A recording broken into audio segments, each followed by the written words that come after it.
Hallelujah. सबको जय मसीह की। मैं प्रॉफिट सुमनदीप और आपका स्वागत है बिशप अमरदीप मिनिस्ट्री में। प्रभु आपका ब्लेस करे और आप आशीष को पाए प्रभु के नाम से। हालेलुया। प्रभु महान है, राजों का राज है, प्रभु का प्रभु है, इसलिए महान परमेश्वर को धन्यवाद है क्योंकि वो महान है, राजों का राज है, प्रभु का प्रभु है। और आज रविवार है, इसलिए प्रभु के भवन में जरूर जाएं, आशीष पाएं, बहुत तारीफ से फलवंत होने पाए क्योंकि प्रभु भला है। हालेलुया। सो हमारा आज का टॉपिक है कि क्या आप में भी ऐसी हिम्मत है। ये टॉपिक बहुत बड़ा है, इतना बड़ा कि बहुत बड़ा टॉपिक है, लेकिन हम सिर्फ कुछ ही बातों पर ध्यान देंगे। पहली बात मैं आपको बताऊंगा कि किस तरह एक बच्चे ने एक वीर का सामना किया। हालेलुया। एक बच्चे ने एक वीर का सामना किस तरह किया। मायने ये नहीं रखता कि वो बच्चा था, मायने ये रखता है कि उसके पास था क्या। हालेलुया। और ये बात मैं आपसे कहूंगा कि जब हमें समस्या घेर लेती है, मायने ये नहीं रखता कि आप कितने टाइम पुराने मसीह हैं, 10 साल, 5 साल या 5 दिन। मायने ये रखता कि आपके पास क्या है उस चीज को पार करने के लिए। आपके पास क्या, आपके पास विश्वास है क्या, आपकी सोच है और आप क्या चाहते हैं। हालेलुया। क्योंकि प्रभु भला है। यहां पर क्या हुआ था कि पूरा नहीं पढ़ूंगा, मैं शॉर्ट में बताऊंगा कि तब फिलिस्तियों की छावनी में से गोलियत नाम एक वीर निकला जो गत नगर का था। उसकी लंबाई 6 हाथ 1 बित्ता थी। उसका सिर पर पित्तल का टोप था और वह एक पत्थर का झिलम पहने हुए था जिसका तोल 5000 शेकल पित्तल का था। हालेलुया। 5000 शेकल पित्तल का था, जिसका तोल 5000 शेकल पित्तल का था। उसकी टांगों पर पित्तल के कवच थे और उसके कंधों के बीच बर्छी बंधी थी। उसके भाले की छड़ जुलाहे के डोंगी के समान थी और उस भाले के फल 600 शेकल लोहे का था और बड़ी ढाल लिए हुए एक जन उसके आगे आगे चलता था। इतना शूरवीर था वो। हालेलुया। इतना योद्धा था वो। उसने क्या किया, उसने ललकारा। हालेलुया। उसने ललकारा। किसको ललकारा? इजराइलियों को। लिखा है, फिर वह फिलिस्ती बोला, मैं आज के दिन इजरायली को ललकारता हूं जिसे पुरुष और मेरे पास भेजो। वो उसने कहा कि ऐसा करते हैं भाई, एक एक पुरुष लड़ लेते हैं, एक आपका जो योद्धा है वो मुझसे लड़े। अगर हम हार गए तो हम आपके आगे झुक जाएंगे, अगर आप हार गए तो आपको हमारे आगे अधीन होना पड़ेगा। हालेलुया। हालेलुया। वो करेगी आपको झुकना पड़ेगा, एक के आगे आपको झुकना पड़ेगा। या वो हार गया वो झुकेगा, उसके अधीन हो जाएगा, या मैं हार गया तो मैं उसके अधीन हो जाऊंगा। लेकिन वो इतना बड़ा था, वो ऐसा पहाड़ जैसा था, उसके कौन लड़ता था। वहां पे लिखा हुआ है कि 40 दिन तक वो ललकारता रहा। लिखा है कि वह फिलिस्ती तो 40 दिन तक सवेरे और सांझ निकट जाकर खड़ा हुआ कहता था उनके सामने। और जो ये इजरायली लोग थे ये छुपे हुए थे, ये छिप रखे थे। हालेलुया। उसे डरे हुए थे। वो 40 दिन आता, ललकारता, फिर चलाता, फिर ललकारता, फिर चलाता, फिर ललकारता, फिर चलाता, फिर ललकारता, फिर चले जाता। हालेलुया। लेकिन दाऊद ने क्या किया पता है? दाऊद ने 5 चिकने पत्थर छांटकर उसकी चरवाही की थैली अर्थात अपने झोले में रखे और अपना गफन हाथ में लेकर फिलिस्ती के निकट गया। इसने अपनी जो इसके ऊपर समस्या थी, इजरायलियों पर, मतलब इनके ऊपर जो समस्या थी, इसने समस्या से लड़ने के लिए पहले अपने आप को तैयार किया। क्या किया? तैयार किया। अपने आप को तैयार किया। तैयार करने के बाद ये उसके सामने खड़ा हो गया। हालेलुया। तैयार करने के बाद ये उस समस्या के सामने खड़ा हो गया। फिर ये समस्या से क्या कह रहा है? क्या कह रहा है वो समस्या सुने? क्या कह रहा है वो समस्या? कहती है यहां पर वो फिलिस्ती। आप अपने जीवन की समस्या भी ले सकते हो। वो क्या कह रहा है कि दाऊद ने फिलिस्ती से कहा, तू तो तलवार और भाला और सांग लिए हुए मेरे पास आता है, परंतु मैं सेनाओं के यहोवा के नाम से तेरे पास आता हूं जो इजरायलियों का सेना का परमेश्वर है। हालेलुया। उसी को तूने ललकारा है। वो कह रहा है मैं सेनाओं के यहोवा के नाम से तेरे पास आता हूं। हालेलुया। और क्या हुआ? फिर दाऊद ने अपनी थैली में से हाथ डालकर उसमें से एक पत्थर निकाला और उसे गोफन में रखकर फिलिस्ती के माथे पर ऐसा मारा कि पत्थर उसके माथे के भीतर घुस गया और वह भूमि पर मुंह के बल गिर गया। हालेलुया। कहा है दाऊद ने फिलिस्ती पर गोफन और ही पत्थर के द्वारा प्रबल होकर उसे मार डाला, परंतु दाऊद के हाथ में तलवार नहीं थी। हालेलुया। लिखा हुआ है तब दाऊद दौड़कर फिलिस्ती के ऊपर खड़ा हो गया, उसकी तलवार पकड़कर म्यान में खींची और उसे घात किया, उसका सिर उसी तलवार से काट डाला। हालेलुया। यहाँ पर मैं आपसे बताना चाहता हूँ कि जब इसने सुना कि राजा कह रहा है कि जो उसको मारेगा उसको मैं सब कुछ दूंगा, उसकी बेटे से मैं शादी कर दूंगा, और इसने सोचा मैं मारता हूं। हालेलुया। और इसने कहा मैं लड़ूंगा।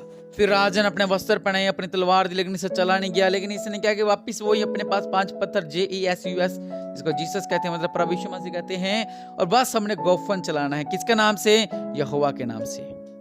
आपके सामने कोई भी समस्या है, कोई भी संकट है, कोई भी बंधन है, आपने सिर्फ गोफन चलाना है। क्या बोलना है? JESUS, जीसस, प्रभु यीशु मसीह के नाम से। लिखा है कि इतना चौड़ा था, उसके वो पूरा झिलम से ढका हुआ था, लेकिन उसका सिर्फ एक माथा से नंगा था, और उसने एक ही पत्थर मारा और पत्थर से मार गिर कर वो इतना बड़ा वो नीचे गिर गया, और उसी की तलवार निकालकर उसी की तलवार से उसको मार डाला। कितनी बड़ी हिम्मत है इसकी। क्या आप में ऐसी हिम्मत है? क्या आप अपने जीवन के ऐसे हालातों से लड़ सके कि जो आपके ऊपर संकट आ रहा है, जो आपके ऊपर बंधन आ रहे हैं, जो आपको प्रॉब्लम आ रही है, आप उस प्रॉब्लम में घुसकर उस प्रॉब्लम के ही द्वारा उस प्रॉब्लम को काट दें। हालेलुया। ऐसा करने के लिए हमें क्या चाहिए? सेनाओं का यहोवा का नाम हमें चाहिए, प्रभु यीशु मसीह का नाम, प्रभु यीशु मसीह की सामर्थ्य है। हालेलुया।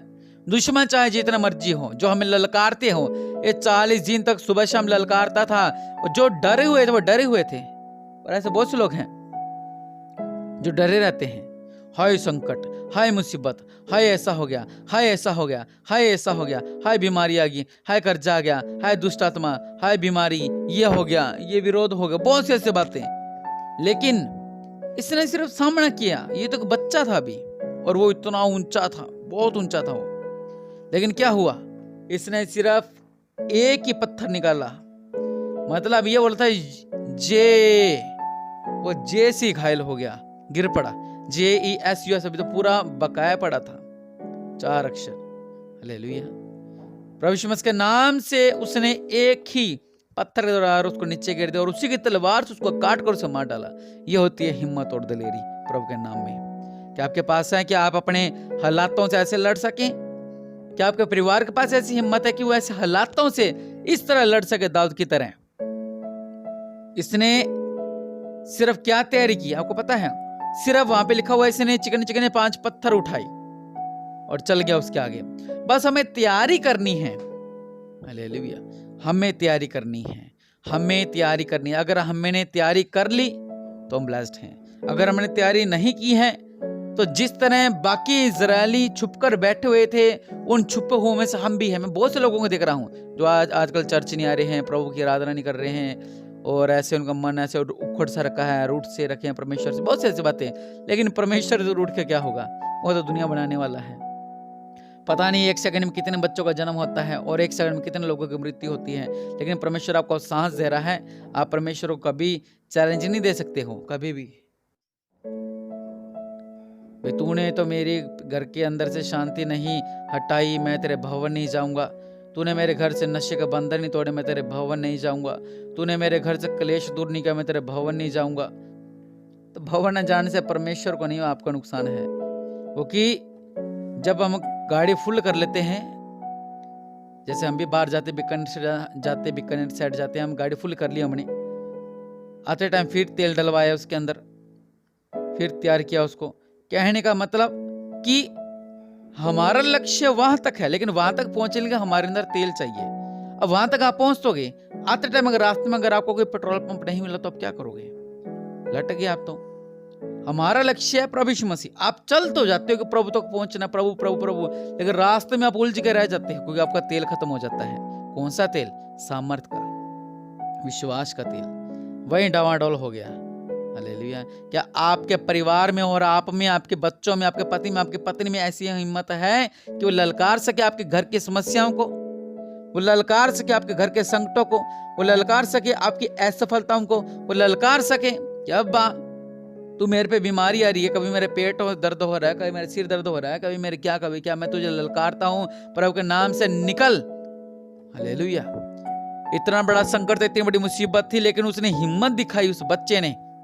सिर्फ वो तो खाना देने गया था, पूड़ियां देने गया था वो तो, लेकिन क्या हो गया? वो तो पनीर देने गया था, दही देने गया था, लेकिन क्या हुआ? वहां पर सामर्थ का काम हो गया। हालेलुया। उसने सिर्फ एक ही बार से इतना बड़ा ढेर कर दिया। समस्या बहुत बड़ी होती है, इस बात को ध्यान से देखें। समस्या बहुत बड़ी होती है, चट्टान की तरह होती है। चट्टान पर जो कुछ मर्जी मारते रहो, जल्दी वो टूटती नहीं है, लेकिन उसको तोड़ने के लिए भी एक ट्रिक होती है। चट्टान को तोड़ने के लिए भी, हम जब बड़े बड़े पिल्लर तोड़ते थे तो हम हथौड़ी से तोड़ते थे, हथौड़ी शैनी से।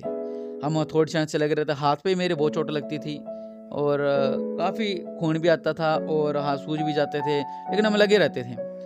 लेकिन कुछ टाइम के बाद जब हम ज़मीन पर, आपको पता बड़ी, जहाँ पर बड़ी चर्च बन रही है, वहाँ पर एक बीम तोड़ना था। वहाँ पर भी मैंने वही सोची कि चलो थोड़ा शनि से लगते हैं। मैंने जितना हो सकता था मैंने उसको किया, थोड़ा शनि से उस बीम को तोड़ा।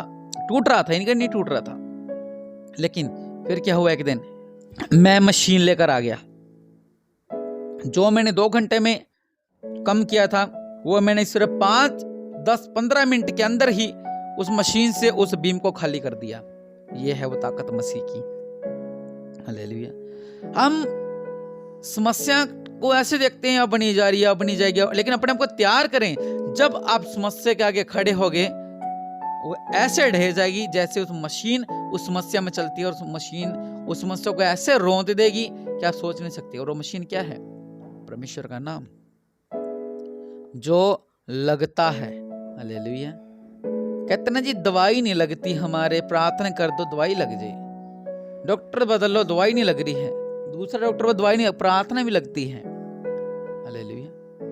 प्रार्थना भी लगती है। 1 सेकंड में प्रार्थना की।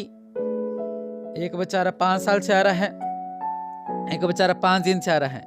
कई बार वो 5 दिन वाले के जीवन में चमत्कार हो जाता है और वो 5 साल वाला रह जाता है, क्योंकि प्रार्थना असर करती है। कैसे असर करती है? अगर मेरे शरीर में वो गोली गई और मेरे शरीर ने उसको पचा लिया तो ठीक है, नहीं पचाया तो कई बार खराब कर जाती है। ऐसे ही परमेश्वर का वचन अगर मेरे अंदर है, अगर वो रस गया है, फिर क्या समस्या और क्या संकट हमें कोई कुछ नहीं कर सकता, क्योंकि प्रभु महान है। हालेलुया। इसलिए इस बात की गहराई को समझे। मैंने पहले बोलता टॉपिक बहुत बड़ा है, छोटे में आपको समझाया है। समस्या से डरने की जरूरत नहीं है, उसके आगे खड़े हो जाएं। वहां पर समस्या बहुत बड़ी थी, लेकिन उसने पहले तैयारी की। लिखा है उसने 5 चिकने चिकने पत्थर उठाए, उसने तैयारी की। हालेलुया। इसलिए अपनी तैयारी करें। गोलियत को मारने के लिए दाऊद ने तैयारी की। अपनी समस्याओं को आप तोड़ने के लिए तैयारी करें, प्रार्थना के द्वारा, वचन के द्वारा और उपवास के द्वारा तैयारी करें, फिर वार करें, फिर वो ढहेगा। हालेलुया। फिर वो गिरेगा और आपके पाँव में गिरेगा और आप उन्हीं का हथियारों से उनको मार सकते हो। हालेलुया। कल अपने उन्होंने वचन पढ़ा था भजन 57 कि परमेश्वर क्या करते हैं, कई बार ऐसा सीन होता है कि हमें उन लोगों के बीच में रहना पड़ता है जो उनकी जीभ तलवार जैसी होती है, लेकिन परमेश्वर हमारी रक्षा करते हैं, अपने स्वर्गदूतों को भेजकर हमारी रक्षा करते हैं। इसलिए संकट मुसीबतों से डरने की जरूरत नहीं है। प्रभु भला है, अद्भुत कार्य करेंगे। अपने आप को बंद करें। मैं आपके लिए प्रार्थना करता हूँ। मेरे पिता, आपके नाम से मेरे पिता, अगर इनके जीवन में भी गोलियत जैसे संकट है मेरे पिता, गोलियत जैसे इनके जीवन में संकट है, वो संकट दूर होने पाए मेरे पिता। दया करने वाले परमेश्वर प्रभु जी, वो संकट दूर होने पाए मेरे पिता। और रबसा लख रवनमा मेरे पिता, अगर गोलियत जैसी इनकी समस्या है मेरे पिता, इनके जीवन में इतनी बड़ी बड़ी समस्या है, बड़े बड़े पहाड़ हैं, वो टल जाए मेरे पिता। आज हम उन समस्याओं को टालते हैं, उन बीमारियों को डालते हैं, उन संकटों को डांटते हैं प्रभु के नाम से, और हम बोलते हैं प्रभु यीशु मसीह के नाम से निकलो, मेरे परिवार से, मेरे घर से, मेरे शरीरों से निकलो, ये बंधन बीमारी का निकलो, इस प्रॉब्लम निकलो, हमारे बिजनेस में से निकलो। दया करने वाले परमेश्वर अपने दया वाला हाथ को बढ़ाए मेरे पिता, इन्हें ब्लेस करे मेरे पिता, इनका बंधन टूट जाए, ये आशीष को पास जाए मेरे पिता परमेश्वर प्रभु, इनका जीवन में अद्भुत कार्य करे और आशीष को पाए प्रभु यीशु मसीह के नाम से मांगते हैं, आमीन। प्रभु आपको ब्लेस करे और आप आशीष को पाए प्रभु के नाम से, आमीन।